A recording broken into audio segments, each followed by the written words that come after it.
Olá, boa noite. Boa noite a todo mundo. Quem está aí?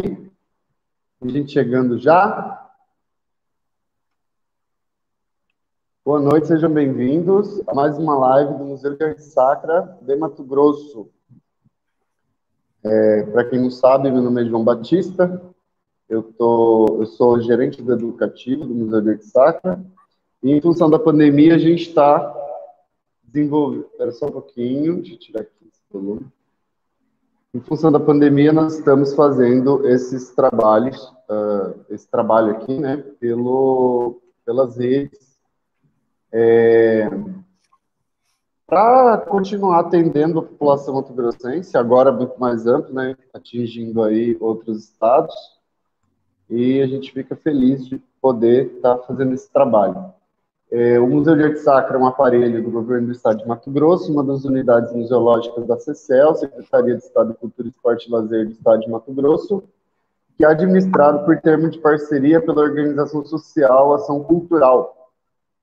E hoje, o Máximo Tem Casa convida a professora Helena Uzeda, do Rio de Janeiro, graduada em Museologia pela Escola de Museologia da Unirio, mestrado em História e Crítica da Arte, doutorado em Artes Visuais, ambos pelo programa de pós-graduação da Escola de Museologia da Unirio, coordenadora do programa de pós-graduação em Museologia e Patrimônio, coordenadora do Laboratório de Desenvolvimento de Exposição, membro do ICETOP, eu vou falar ICETOP, não sei se é usual, ICETOP, Comitê Internacional de Formação de Pessoal para Museus, e coordena o projeto de extensão sobre disponibilização digital do acervo do Museu Histórico da cidade do Rio de Janeiro e o projeto de pesquisa Design de Exposição, PAPERD, que pesquisa a influência dos elementos constituintes dos espaços das exposições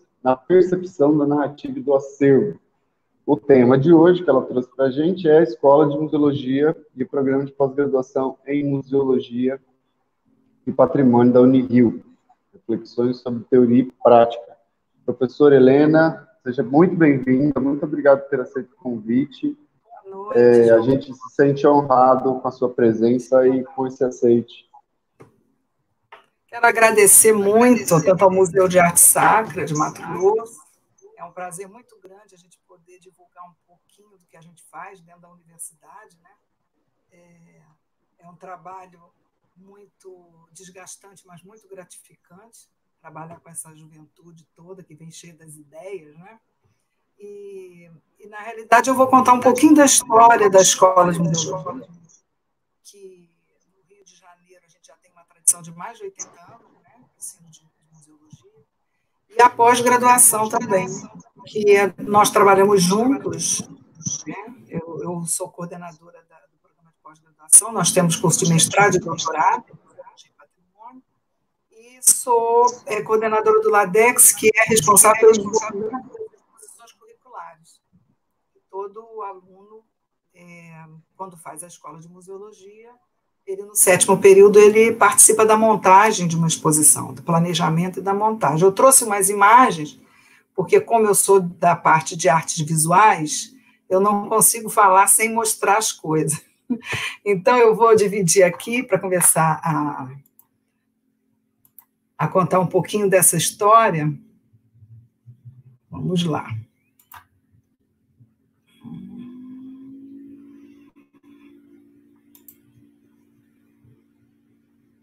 Vamos ver se eu acerto, hein? Pronto. Abriu aí para você, João Batista?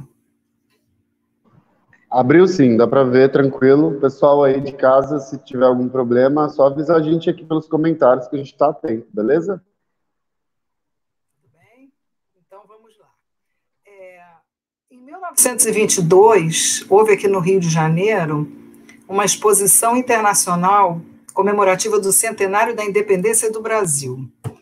E essa exposição, dentro dela, né, houve um pavilhão, que foi esse pavilhão que vocês estão vendo aí, pavilhão da exposição do centenário, esse aí não é das indústrias, aonde a Escola de Museus e o Museu Histórico Nacional acabou sendo inaugurado. O museu foi inaugurado junto com essa exposição, uma exposição de cunho nacionalista, né? E 10 anos depois, nós temos a criação da Escola de Museologia, em 1932, quer dizer, do curso de museus, né? Que era chamado, na época, curso de museus, que funcionava dentro do Museu Histórico Nacional. Aqui a gente tem a primeira turma, de 1933, né? São os primeiros museólogos, isso é no pátio do Museu Histórico Nacional, e essa é uma turma de 1943. Esse senhor que está aqui no meio, Gustavo Barroso, foi quem planejou e desenvolveu os currículos do curso de museologia. Na realidade, do curso de museus, na época, como ele chamava, que é o mesmo curso que funciona hoje, né? Nós agora temos uma pós-graduação em Museologia e Patrimônio, na Unirio. Para vocês terem só uma ideia, né, nós já formamos 37 doutores entre 2015 e 2019, 107 mestres entre 2010 e 2019, estamos atualmente com 106 cursantes, né, 52 mestrandos e 54 doutorandos. É um curso aberto, porque nós recebemos alunos de todo o Brasil, a gente tem aqui, só para vocês terem uma noção, né, são 69 do Rio, por causa da localização, mas nós temos todos esses alunos de outros, até porque é o único curso de doutorado em Museologia e Patrimônio da América do Sul. Então, atrás nós temos, inclusive, um da Colômbia, o Nelson, que está fazendo doutorado com a gente, e a gente tem em Pernambuco, nós acabamos de fazer um INTER, que é um mestrado interinstitucional, com a UFPE, a Universidade de Pernambuco. Então, a gente tem 13 mestrandos que estão lá fazendo curso conosco, né? E no início das aulas da pós, a gente realiza sempre um seminário, uma semana de integração. Essa foi no Museu de Arte do Rio, foi essa última, ainda foi presencial, né, porque foi na primeira semana de março, nós tivemos um workshop que vai resultar, inclusive, na publicação de um livro, isso é no Museu de Arte do Rio, também, e nós fazemos viagens de estudo para... Essa aí é a Festa do Divino, os alunos vão, geralmente com ônibus da Unirio, e os alunos do doutorado, mestrado, às vezes alguns da graduação, e a gente vivencia esse patrimônio material, assim, é uma coisa muito impactante, você mergulhar nesse universo, né, cultural específico de cada lugar. E nós temos a graduação, então agora eu vou mostrar um pouquinho da graduação, porque como nosso tema é a prática, teoria e prática, nas exposições curriculares, você une essas duas coisas de uma maneira muito harmônica e, às vezes, desesperadora, porque a prática sempre é cheia de surpresas, né? Professora, eu posso perguntar uma coisa? Pode. Porque, assim, parece que a área de museologia ela é muito jovem ainda, né? E a gente percebe que tem pouquíssimos cursos no Brasil, e atualmente, 14? Atualmente há um crescimento de interesse, sim, assim. Sim. A que se deve essa demora, né, na constituição dessa área de saber? Uhum. E aqui a senhora atribui esse interesse novo, assim, é só antes da senhora entrar na prática? Na realidade, como você viu, nós, na América Latina, o Rio de Janeiro, o Brasil, né, a gente tem que considerar que o Brasil era a capital da República. Nós recebemos o Império, né, fomos capital do Império. Então, isso tudo fez com que essas instituições elas fossem muito mais precoces no Rio de Janeiro do que em outros locais, né? Então, o primeiro museu ele chega no Rio de Janeiro com Dom João em 1818, quer dizer, um museu mesmo institucionalizado. Então, a gente tem o curso de museologia, ele foi fundado em 1932, então você vê que a gente tem quase 90 anos aí, né, 80 e poucos anos de curso. Foi no período de governos passados, que deram muita importância à parte cultural, inclusive a gente teve um professor nosso que foi presidente-diretor do IBRAM, e nós conseguimos ampliar esse leque a gente tem no Brasil todo. Mato Grosso, acho que não tem, né? Escola de Museologia? Hein, João? Tem não. Desculpa que eu tinha desligado o microfone. Não tem, não. Acho que vai ter aqui perto, mais próximo é em Goiás, em Goiânia. Isso. Então, agora, você me pergunta do interesse. O interesse é uma coisa muito curiosa. O interesse vem do próprio mercado, né? No mundo todo, os museus eles estão incluídos dentro da estrutura cultural, turística, né? Você não vê pessoa nenhuma que vá a Paris que não vá ao Louvre. Mas tem gente que mora no Brasil, vai a museus no exterior e não visita os museus daqui, né? Então, a gente tem esse hábito. É um hábito, assim, de valorizar mais o que está do lado de fora do que o que está do lado de dentro. Mas o Rio de Janeiro tem uma tradição muito grande nessa parte de museologia. E a função, inclusive, da pós-graduação é essa, é difundir a questão da museologia, do estudo teórico, né, porque a pós ela se debruça muito sobre o estudo teórico dos museus, e a escola de museologia ela trabalha a museografia ela é entendida como toda a parte técnica dentro do museu, não só a montagem das exposições. Agora, a exposição ela é a parte principal de comunicação do museu, né? O que o público enxerga, penetra, mas tem vários outros aspectos dentro da musealização, a conservação, a catalogação, quer dizer, tem vários serviços técnicos que o museólogo também aprende e utiliza, né? Não sei se eu te respondi, o assunto é muito vasto, né? Respondeu sim, obrigado. Desculpa interromper, porque... Tudo bem. Aí a gente tem uma exposição curricular de 1980, a gente tem muito poucas imagens desse período, porque ela ficou muito tempo lá no Museu Histórico Nacional, que fica na Praça Marechal Âncora, aquele prédio que eu mostrei para vocês, e depois ela foi para a Urca, que é onde fica o Pão de Açúcar, né? O Morro do Pão de Açúcar. E agora ela continua na Urca, com o nome de Escola de Museologia. A partir de 80, as exposições continuaram a acontecer, né? E aqui nós temos as turmas, a produção na graduação, você tem a Museologia e Comunicação 3, onde você aprende todo o aspecto, tudo que você vai precisar para elaborar o projeto de exposição, e na Museologia e Comunicação 4, que é do 7º período, é que você realmente executa a exposição. Então, toda essa parte visual é elaborada pelos alunos. Vocês reparem aqui que eles fizeram a camiseta, fizeram o banner. Nós temos uns recursos que são subsidiados pela própria universidade, né? Então, a gente de 6 meses conta com esse recurso para fazer a montagem de exposição. Vamos ver aqui. Então, a gente tem o LADEX, que é o Laboratório de Desenvolvimento de Exposições. Para vocês terem uma ideia, nós produzimos a planta baixa, ela é dividida em setores, cada grupo de alunos trabalha um setor dentro do tema que foi produzido, eles fazem as maquetes, essas maquetes desmontáveis, aqui você está vendo a turma no laboratório fazendo as maquetezinhas. Então, você tem, na disciplina do 6º período, uma parte teórica e prática, aquilo que a gente está falando agora, né?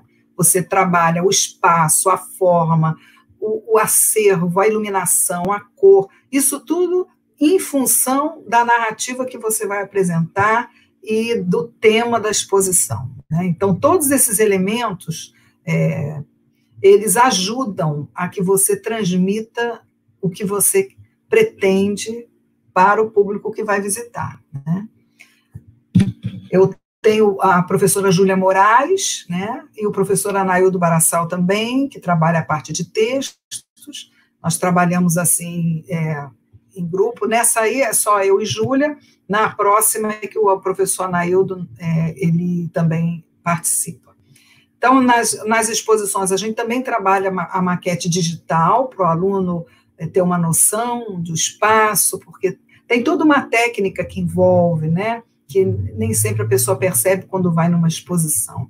A distância que você tem que oferecer para que o visitante olhe uma obra de maneira adequada, a circulação, a gente tem que pensar nos cadeirantes que precisam de 1,5 metro para fazer uma volta em torno de si próprios, então você tem que deixar um espaço suficiente. Então, tudo isso é pensado, a altura do olhar, em que altura que as legendas podem ficar, e as etiquetas, né, o texto. Então, tudo isso que parece uma coisa assim intuitiva, tudo isso tem uma técnica e que eles aprendem no 6º período. Aqui a gente tem as maquetinhas, olha, para vocês verem, ela é desmontável, eles podem colocar na bolsa, né, e levar para casa, é o exercício que eles fazem, a gente dá, olha, uma exposição assim, assim, com tantas esculturas de tanto tamanho e tudo, e aí eles montam a exposição e depois a gente... Essa é a prova, né, uma das provas deles, né.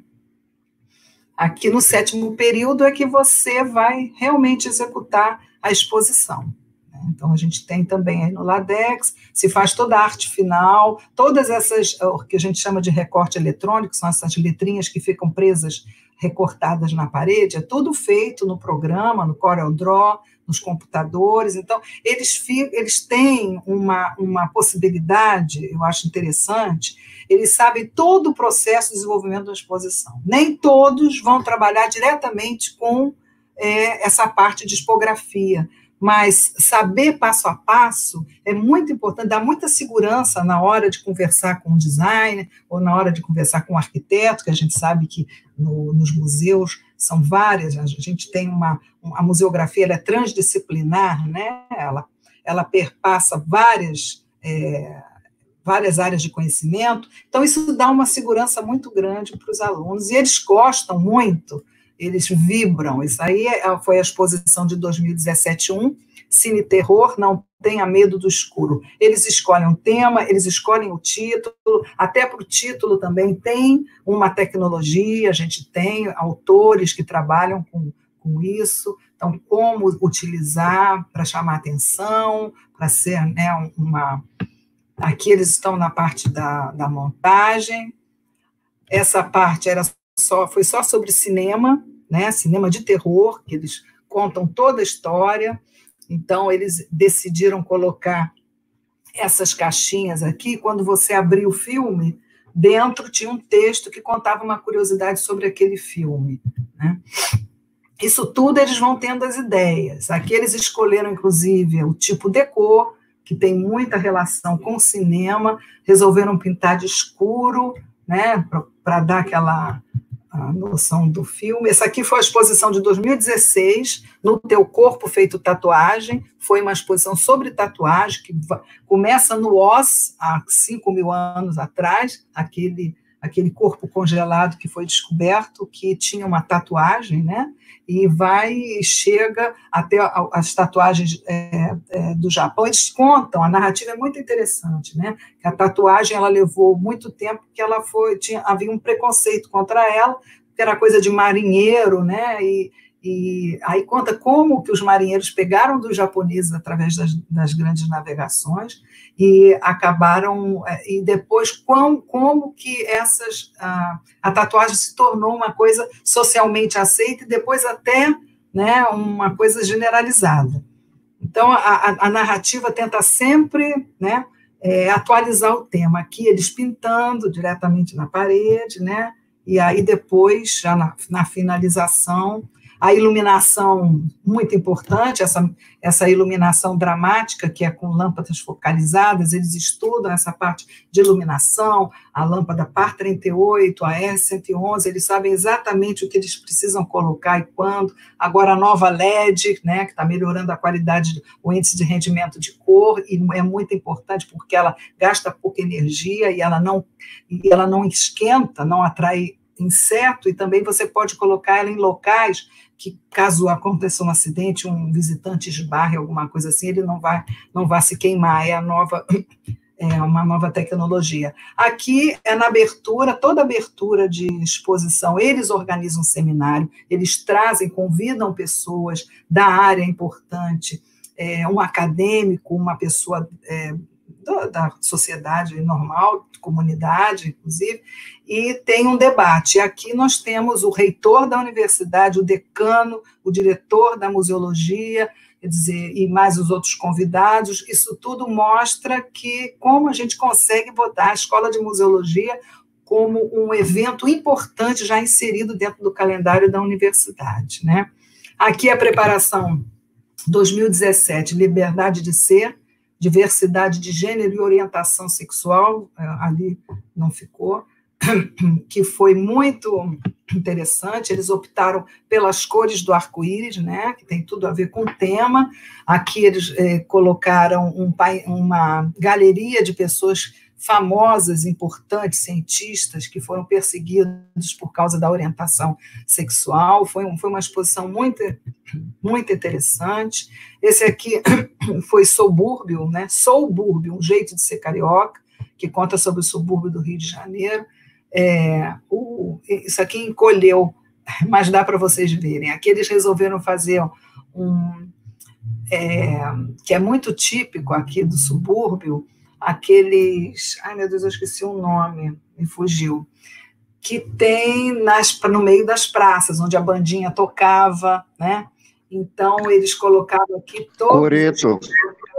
Então, isso, a gente aqui no subúrbio é muito típico. A gente tem vários coretos ainda, e aí eles colocaram todos os coretos sobreviventes e falaram sobre a história da preservação, que é uma preservação, né, importante, porque muitos estão sendo destruídos, né?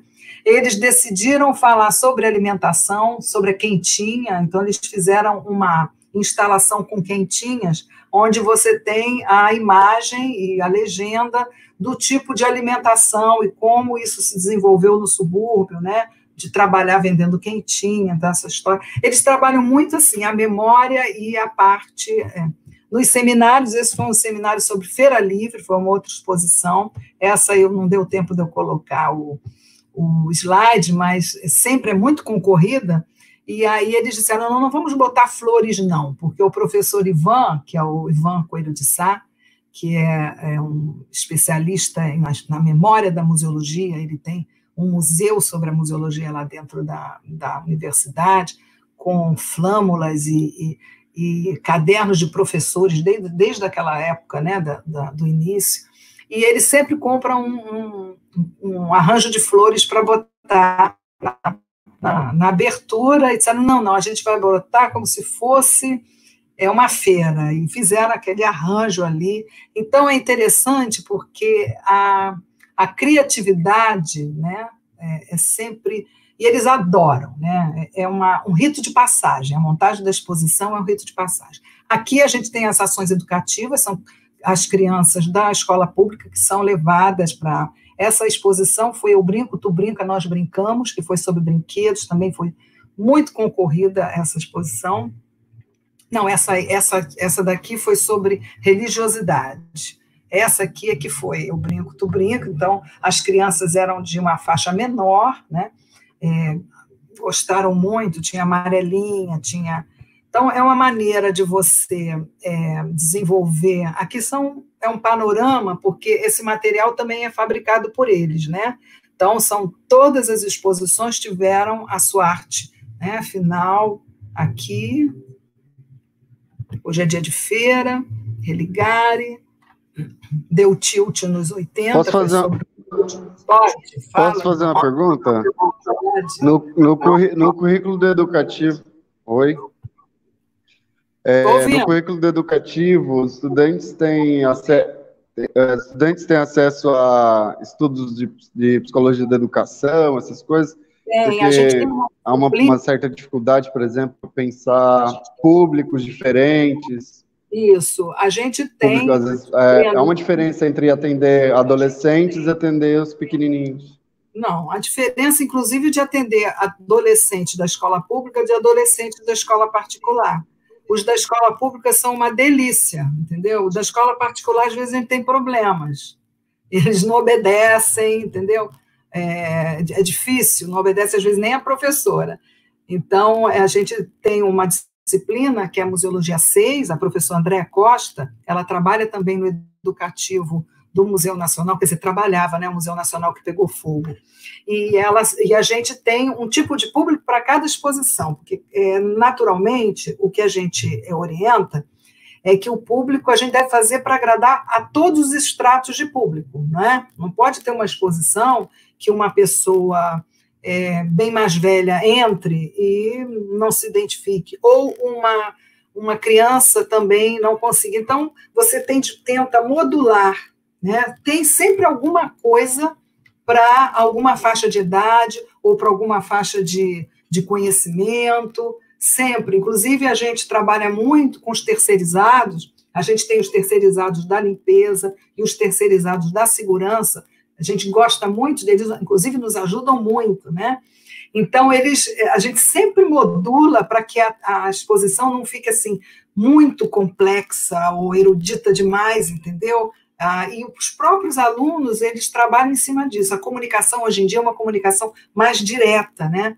Então, a gente tem, sim, a gente trabalha os tipos de público, porque atrai, lógico, quando você faz um público, por exemplo, religar em manifestações da fé, é lógico que as pessoas que vão à exposição, porque o nosso público é o público da universidade toda, nós temos o Centro de Letras e Artes, onde tem curso de música, curso de teatro, né? E todas essas pessoas circulam, a exposição ela é feita no primeiro andar do prédio do CCH, que é o Centro de Ciências Humanas e Sociais, mas a gente traz pessoas também de outros lugares, dentro desse projeto educativo, da terceira idade. Nós trouxemos a Unirio, que é a nossa universidade, ela tem um hospital, o Hospital Gafreguini, e ela tem algumas atividades de extensão que trabalham com pessoas de idade avançada. E sempre leva-se lá, eles amam, né? Eles reconhecem, às vezes contam histórias, né? De acordo com o tema. Então, essa disciplina ela é muito, muito boa, trabalha direto com as escolas e também, não só com as escolas, mas com cegos. Nós fizemos, entre nós, o CEL, que foi essa exposição 2018-1, o projeto educativo, ele incluiu bebês. Era uma exposição muito colorida, e aí foi muito interessante o educativo com bebês, né, nessa exposição. Nós tivemos uma exposição que foi muito emocional, que foi a do Museu Nacional, foi logo depois que ele se incendiou, e a mesa, muitas pessoas choraram, porque foram ex-profissionais, nós temos vários alunos que faziam estágio lá, e temos na pós-graduação vários alunos que são funcionários, que trabalham, são museólogos contratados, agora estão em outro local, esperando o início do restauro, né? Mas foi uma exposição muito bonita, e a menina que fez essa ideia aqui, que foi uma ideia, porque dentro do museu tinha o Panapaná, que era como se fosse assim, uma chuva de borboletas, né? Não eram borboletas reais, aquilo era uma instalação de arte, mas ela falou, não, as borboletas não se queimaram, as borboletas elas saíram, e aí ela fez que inclusive o próprio Museu Nacional, ele encampou essa ideia, emprestou algumas coisas que tinha. Foi uma exposição muito emotiva essa, né? E aqui a gente colocou a próxima exposição, que seria desse ano, né?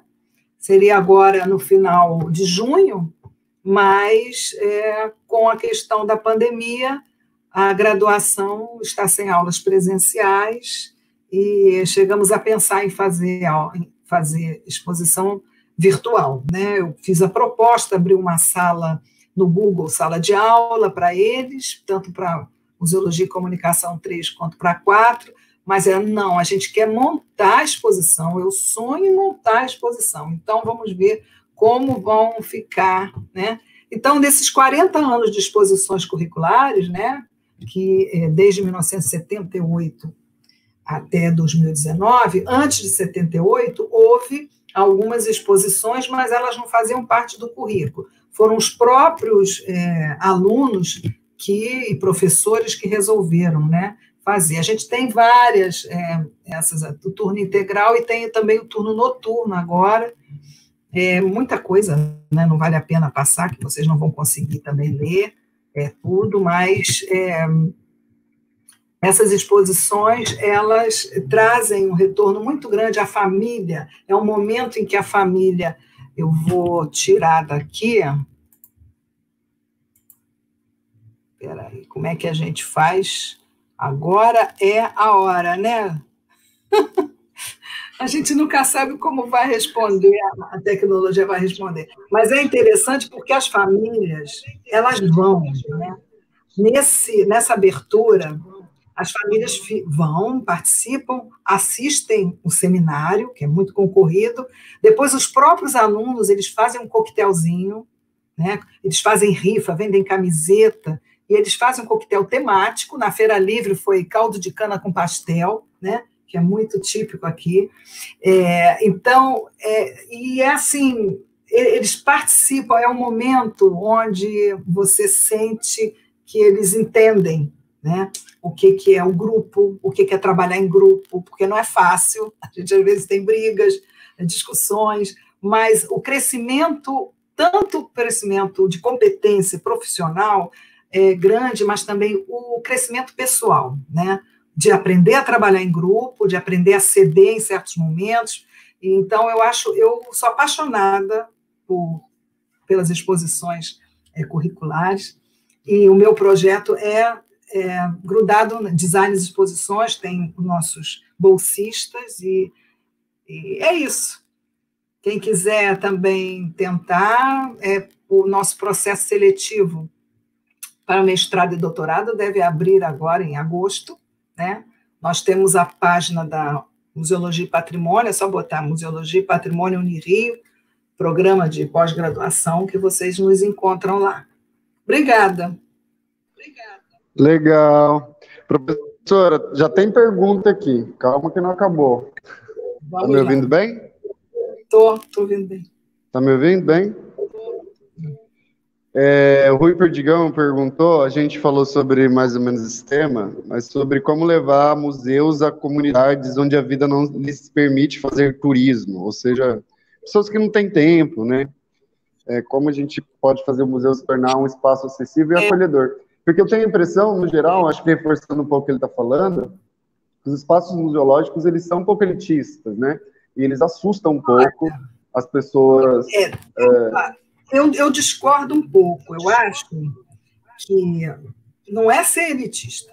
Eu acho que a gente tem... Esses equipamentos culturais são de todos. De todos. Se você leva uma criança humilde da comunidade para visitar um museu lindo, maravilhoso, elitista, aquilo é dela. Eu vou te contar o que aconteceu no Museu do Amanhã. Não tem coisa que parece mais fora do mundo do que o Museu do Amanhã, que fica no Rio de Janeiro, do Calatrava, sabe qual é, né? O Museu do Amanhã fica pertinho de uma comunidade. Eles fizeram um trabalho muito bonito. Cada escola municipal ficou ligada ao museu, né? Então, trabalhavam juntos. E quem ficou ligado ao Museu do Amanhã foi uma comunidade próxima do Museu do Amanhã. Os meninos e as meninas, eles entraram no museu, eles se apropriaram do museu.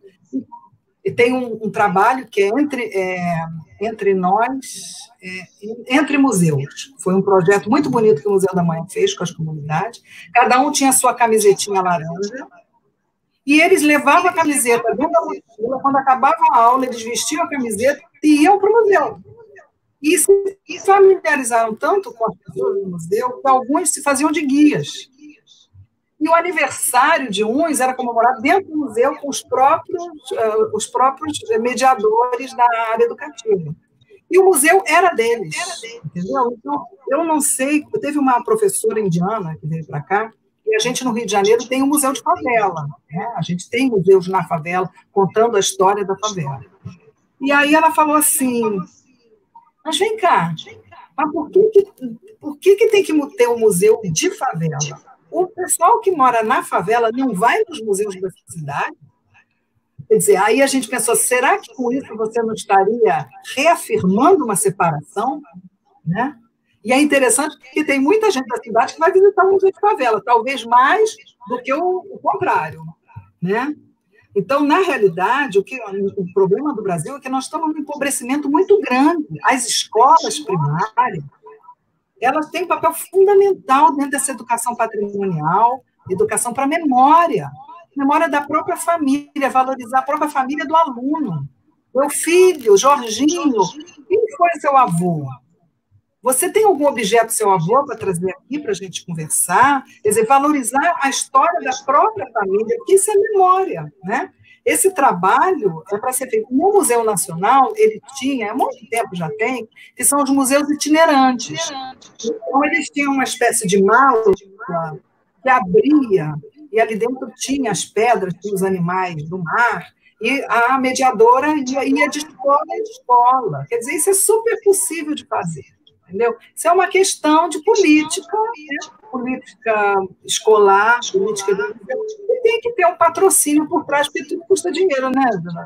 Esse é que é o problema. Sim, claro. Eu fiz essa pergunta de maneira provocativa, né? Porque eu sou da periferia também, e eu me lembro muito que esses espaços eles não eram muito convidativos. Eu acho que todos esses espaços estão hoje em dia, né, estão desenvolvendo atividades para tentar desconstruir essa imagem, mas é uma imagem que é uma imagem difundida de alguma maneira pela ignorância, mas as pessoas não se sentem acolhidas, né, não sentem que é um espaço delas. Eu acho que o problema é que a gente tem que melhorar muito a vida das pessoas da periferia, entendeu? Sim, claro. Isso é que eu acho, porque se você melhorar a vida delas, né? As escolas da periferia têm que ser maravilhosas, entendeu? Tudo, tem que ter um banheiro maravilhoso, tem que ter uma sala maravilhosa. Então, quando eu falo assim, eles não se sentem acolhidos, eles me estranham, lógico, porque é um mundo muito diferente. Agora, se você levar frequentemente uma escola de comunidade, porque isso a gente faz muito no Rio de Janeiro, né? A gente leva, nós temos na Maré, que é uma favela enorme, a gente tem um projeto maravilhoso na Maré, com preparação para o vestibular, né? De graça, salas cheíssimas, tem uma orquestra, Então, o que eu falo, é uma pena você ver que é tão diferente o centro da cidade da comunidade, não era para ser assim. Entendeu? Primeiro, é a primeira coisa, não era para ser separado assim. Ninguém merece morar num lugar que não tem esgoto, numa escola que está caindo aos pedaços, ninguém merece. Né? Sim. Pulando um pouquinho, voltando para outro assunto, que é uma pergunta que eu recebi aqui também, que é a questão de como você falou sobre uma exposição virtual, como é que vocês imaginam fazer? É através de exposição 360, através de filmagem? Porque eu acho que todos os museus do Brasil estão, assim, diante desse desafio, à medida que estão fechados, estão fazendo atividades online. Tem vários tipos, né? Você pode ter o arquivo de um museu que está disponibilizado. Né? Então, você vê o acervo, você não vê o ambiente. Agora já tem as visitas, onde você pode visitar, inclusive andar, tem, né? Você vai empurrando assim, você vai andando como se você mesmo estivesse andando dentro da galeria. Na questão deles, dos nossos alunos, eles já estavam com a exposição praticamente pensada, então eles não quiseram mudar para o virtual, porque ia ter que mudar toda a metodologia, que é muito mais complicado. Tem vários tipos de exposição virtual. Você tem uma coisa é a exposição que é feita na virtualidade, né? Outra coisa é você poder visitar uma exposição que está lá, para quem quiser ver presencialmente, mas você quer visitar de casa, né?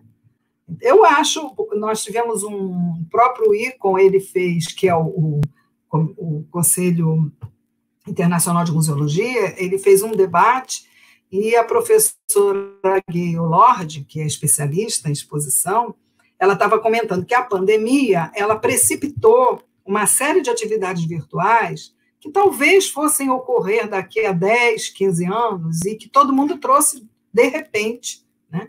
E que muita coisa está dando muito certo e sai barato. Então, que pode ser que depois que a gente saia dessa loucura que é esse confinamento ao qual todos nós estamos, né, amarrados, que os museus continuem a fazer uma série de atividades que eles criaram em função do confinamento, mas que deram muito certo e que podem continuar. Um problema do Museu Brasileiro, João Batista, é que eles têm muito poucos funcionários. Então, qualquer coisa nova que você crie, você vê. Aí você, para colocar no ar essa programação, quanta coisa envolve, quanto tempo envolve. Então, nós temos uma aluna na pós, está fazendo doutorado com a gente, ela trabalha no museu, 2 museus em São Paulo. Então, ela disse que agora eles dispensaram grande parte dos terceirizados, ela é a única museóloga nos 2 museus. E, antigamente, uma exposição ficava 3, 4 meses, né? Uma exposição temporária, assim, 3, 4 meses, ela ficava tranquila. Agora, não. Agora, toda semana tem que fazer uma programação nova online. Então, ela está desesperada, porque é sozinha. Então, o fato no Brasil é esse. A gente tem muito poucos museólogos e muitas... você, além de não ter muita verba, né? E problema de tecnologia, bandas largas, essas coisas todas. Então, para nós fica mais difícil, mas no exterior, quem tem tudo isso que eu falei aqui, está fazendo um trabalho maravilhoso virtual, enquanto as pessoas não podem retornar às visitas presenciais, que vão retornar com limitações, né? Com agendamento, com distanciamento, né? E a gente vai ter que se preparar para isso também. Legal. Alguém tem mais alguma pergunta aí, meu povo? Alguém comentou aqui, a Diana Paula, lá no YouTube, falou de uma disciplina, eu acho que é porque a gente estava falando sobre a questão anterior, né? Família, gênero e educação na perspectiva sociofilosófica, que ela disse que é uma das disciplinas eletivas do curso de pedagogia da UFPE. Acho que envolve isso. E tem outras disciplinas que trabalham a perspectiva da educação nos espaços não formais, como museus. Então é interessante isso, né? Saber que os cursos de pedagogia também trabalham essa questão da educação patrimonial. Acho que é isso que ela quis trazer. Sim. Nós temos lá na Unirio a vantagem de conviver com um curso fortíssimo de pedagogia, biblioteconomia, de arquivologia, turismo, né? Então, a gente tem museologia e há uma troca muito grande, né? Dentro desse universo. A parte, eu não entendi, ela falou sobre a disciplina de filosofia, a gente tem filosofia é uma das disciplinas da museologia, né? Ela é dada para a museologia também, porque como o curso de museologia, ele tem várias cadeiras básicas de outras áreas, né? Até por conta da nossa transdisciplinaridade. A gente tem a parte de biologia, a nossa professora trabalha com geologia por causa dos museus de paleontologia, toda essa parte de arqueologia. Então, a pós-graduação também trabalha essas disciplinas, porque é uma área a área de museu, você não sabe qual o tipo de museu você vai trabalhar. Pode ser no museu de artes, pode ser no museu de antropologia, de parte até indígena, né? Então, o que a gente faz, eu acho que a museologia ela é um pouco como se fosse uma medicina clínica geral, e depois você faz uma pós, ou se especializa mais especificamente na área na qual você vai trabalhar, né? Então, a gente precisa de muita coisa dentro da museologia, e é interessante que os temas que eles escolhem, você vê, quando foi tema sobre tatuagem, a gente teve que procurar um especialista, teve que falar com um médico para saber, né, dos problemas que podem advir. Então, a pesquisa que é feita para as montagens de exposição são muito interessantes, né? Sim, eu fiquei curioso com relação a uma coisa, na pós-graduação, a formação de graduação da maioria é em museologia ou atrai outras áreas também?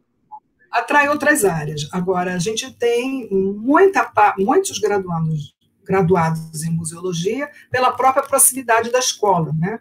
Como a gente tem uma escola de museologia, é natural que eles sejam atraídos, mas a gente tem na parte de turismo, antropologia, de história, você tem jornalismo, nós tivemos um jornalista que trabalhava no planetário lá de Porto Alegre.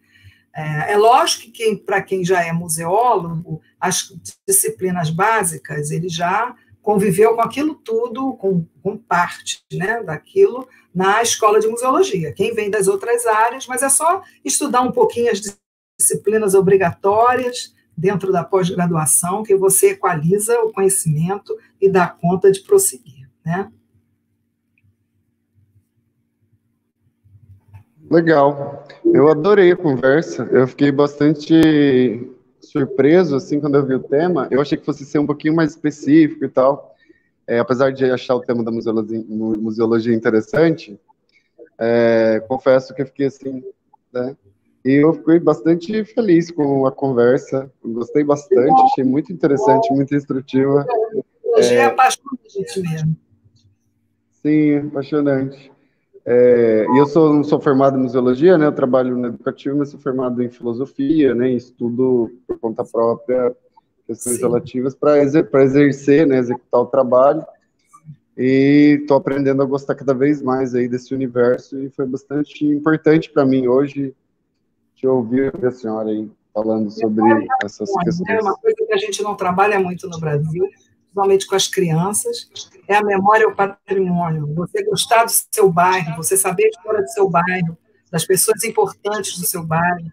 É o primeiro passo para você depois ir para a cidade, para entender a cidade, o que é o patrimônio, né? Patrimônio é uma memória, é como se fosse, para a criança, um álbum de fotografias. Hoje a gente nem fala mais álbum de fotografias, né? Porque as fotografias estão todas digitais, flutuando pelos repositórios digitais, mas o que emociona mais do que um álbum de fotografias, né? Nós tivemos aqui no Rio, há um tempo atrás, um prédio que caiu, e as pessoas desesperadas, né? Acho que foi o Palace 2, lá na Barra da Tijuca. Mas o que as pessoas mais voltavam para buscar eram as fotografias. Era o álbum do casamento. São as memórias, toda a memória enterrada ali, né? Então, eu acho isso muito importante trabalhar com a criança, porque a criança não tem ainda muita memória, né? Ela está muito novinha, ela está construindo a memória. Mas você saber valorizar seu lugar, a sua escola, dar valor, não destruir, né? Então, é uma coisa que a pessoa pode pegar, né, e ver valor naquilo. É isso, João. Eu agradeço muito. Oi? Você vai acabar fazendo pós em museologia, né? Olha, já tô querendo de olho no edital aí, viu? Muito obrigado, professora Helena, valeu mesmo, adorei a conversa. Eu acho que todo mundo de casa adorou também, tá muita gente comentando, assim, sem perguntas, né? Mas o pessoal dizendo que gostou das conversas, da conversa, né? Pelas redes. Tá. Uma pessoa falou que seria importante formação de pessoas nessa área aqui em Mato Grosso. Eu acho que seria também interessante mesmo, né? A gente tem vários estados.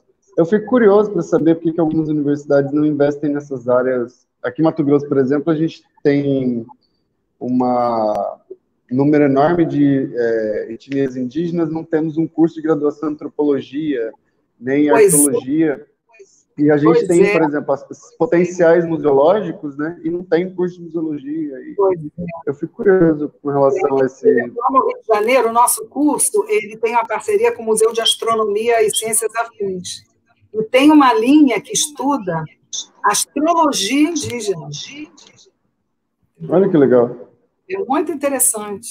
Então, a gente tem muito que aprender. Tem muito que aprender, e aí acho que as universidades locais exploram um pouco, né? Valor aos indígenas, né? A gente está vendo aí o governo né, que não vê importância. Eu, por exemplo, a minha bisavó era indígena, da região de Valença, aqui do Rio de Janeiro. Eu tenho o maior orgulho disso, né? Eu tenho um pouquinho de Brasil mesmo, né? Então, eu acho que valorizar todas as etnias, porque nós somos um conjunto. E ser um conjunto é muito melhor do que ser uma parte separada, né? Pelo menos eu penso assim. E a genética prova isso. A genética prova que não existe raça. É até errado falar em raça.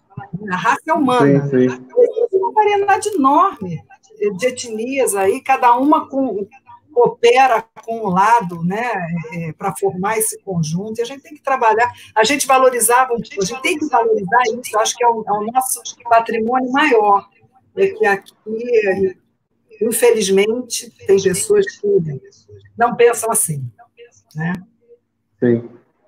Muito obrigado, professora Helena, valeu mesmo por ter aceito o convite, espero que você tenha gostado também. E você sabe que a arte sacra também é uma das minhas especialidades, né? Gosto muito de arte legal. sacra. Arte sacra e prataria lá também. Curso. Que maravilha.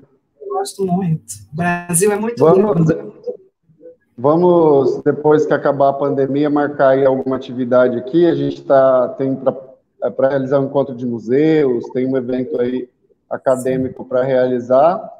De repente, a senhora conhece aqui o Estado e o espaço. Pois é, meu filho. A gente tem que poder viajar agora, né, João?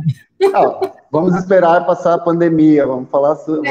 Não, otimista, vai passar. Foi um prazer conhecer o interior do Brasil, o Centro-Oeste, que eu só não conheço.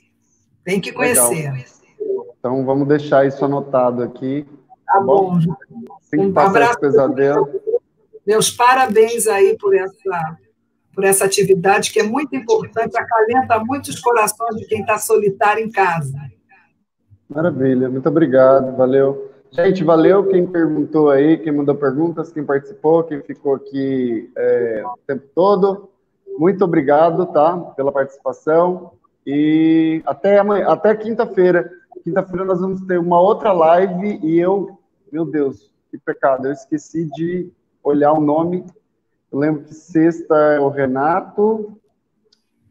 Ai, gente, é porque é muita coisa acontecendo. Desculpa, vocês. Eu quero agradecer a paciência das pessoas que ficaram até o fim, que ouviram e que colocaram alguma coisa no chat, que eu não pude ler, mas eu quero agradecer a presença de vocês todos aí, a paciência, dos mato-grossenses, isso aí.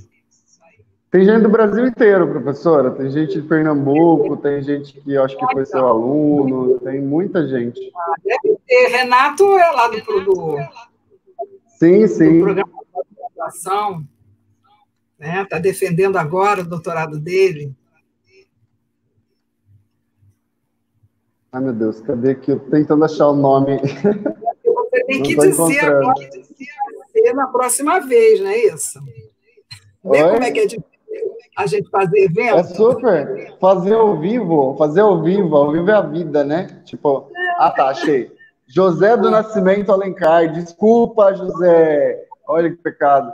É porque muita coisa acontecendo, professor José, e aí você sabe como funciona. Que é doutor em Museologia e Patrimônio também pela Unirio, né? E Museu da Astronomia. Museu da Astronomia e Ciências. Nascimento, então. Nosso aluno. Citou o nome dele aqui. Isso. Vou assistir. Legal. Aí, quinta-feira, às 19 horas, a Viviane Lozzi, que é a diretora do museu, vai mediar. Então, está todo mundo convidado. Sexta-feira, o Renato Fonseca, que é aqui de Mato Grosso, está fazendo pós também lá na Unirio. Então, gente, é isso aí. Domingo, a gente está com o projeto Conto da Minha Cidade. A gente vai lançar um videozinho novo. Professora, fica convidada, a gente está convidando pessoas para contar histórias interessantes sobre a cidade. Ela para num lugar, faz um videozinho de 5 minutos, contando uma história que chama atenção, e assim, a gente já recebeu de Curitiba, a maioria daqui, mas está tentando trazer do Brasil inteiro. Sinta-se convidada para fazer, tá bom? Um videozinho para a gente aqui. Então é isso, gente, boa noite. Boa noite a todos. Prazer, hein, João? Muito obrigado. Prazer. Tchau, tchau. Técnica aí. Leila. Meu Deus, esqueci da dona Creuza. Esqueci, eu queria mandar um beijo para dona Creuza. Tá aí. Ai, meu Deus.